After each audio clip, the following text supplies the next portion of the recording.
Assalamu alaikum. Hello everyone. Welcome back to my another video. In this video, how to make square in Excel bigger. Okay. Select row. Now see this height 8 pixel, 4 pixel. Select 8 pixels. Okay. And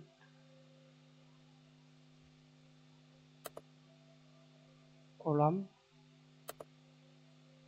Now see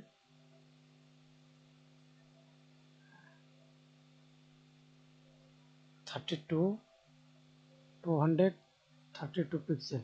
Okay. Another way to select it.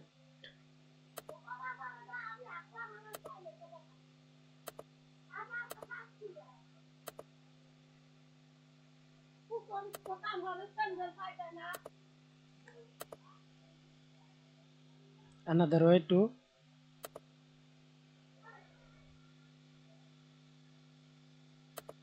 format tab, row height,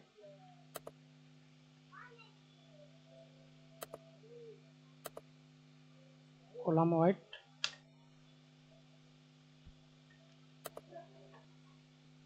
Thanks for watching video. Please subscribe to my channel, like, comment, share.